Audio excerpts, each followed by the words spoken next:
I'm here with Jochem from KLM, and it's great to have another Dutch guy at our conference in the US. So that's always nice.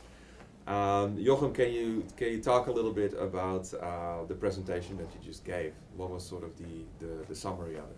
I'll be happy to do so. I've been talking about how KLM embraced social media and staying away from bragging about all the things which you may do right.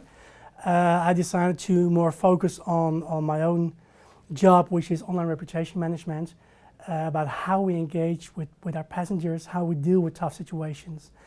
And I gave a few case studies of the more complicated situations we encountered. Yeah, and I think myself, but from the tweets that I saw, everybody in the room is really impressed with how you really took customer service to a really transparent level, and you're really owning it, and people around the world really recognize that. Can you maybe give one example of one of those challenging situations and how you dealt with it?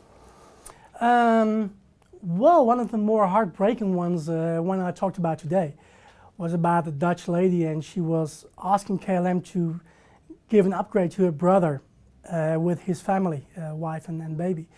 And her brother was really ill, incurably ill, and traveling to Australia. And they just wanted an upgrade. And there was provided a big dilemma. What do? You can't just upgrade anyone because there are so many reasons why people ask for an upgrade. But at the same time, the story was so heartbreaking, I felt really touched. So I started looking into alternatives. And it ended up by an experiment with a crowdfunding project where we allowed anyone with surplus of Flying Blue miles, frequent flyer miles, to just donate them and buy that upgrade for her. And it worked out really well. So you have to think out of the box, just be creative, and that's sometimes the best way to solve things. Yeah, I really like that, just looking for alternative solutions. The other example you gave was more about a particular niche and an opportunity that you have when you retired the MD-11 aircraft. So can you talk a little bit about that? Yeah, sure. I have to say again, all the credits go to my colleagues who made it happen, not me personally. But it's a great example of truly valuing and embracing your ambassadors. In this case, these plane spotters or aircraft photographers, as they call themselves, and they're truly fanatic and very professional. And they've been sharing their pictures with us for years now, really fantastic pictures. And we always give them the credits for those pictures.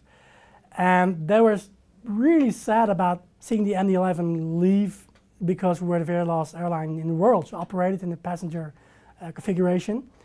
And they're really calling out to us, come on, you can't just let it go, you have to do something. And it ended up by organizing a number of farewell flights where a lot of more than 600 of these fans of the aircraft from I didn't even mention that, from all over the world, including Hong Kong, Singapore, the United States, all over Europe. People just came to Holland to be on that flight. And it was really great, So that's, I think, a really nice example of embracing your ambassadors and co-create, work with them, and yeah. And really focusing on a niche. And it is a really niche. Like that. Yeah. So you also talked a little bit about the operational side of things, and what you're looking for, the qualities of your social customer service staff. What are the qualities that they need to have in order to do a good job? The way I describe it, it's basically two qualities. It's they need knowledge, obviously, but the other half is a mindset.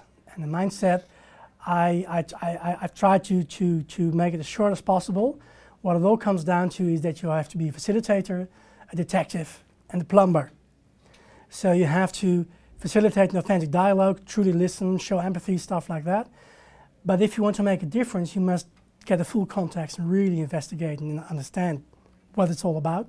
And you will need that to be a plumber and really fix things.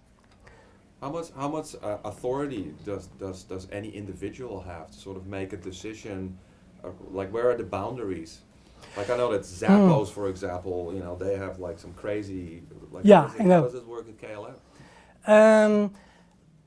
The rules of engagement, which I'm responsible for, is pretty much it's a framework. You know, it deals with how to deal with certain situations, but at the same time, it leaves plenty of space just to be you. Mm-hmm. And what I truly like about what we do, we serve 11 languages. We have a huge team.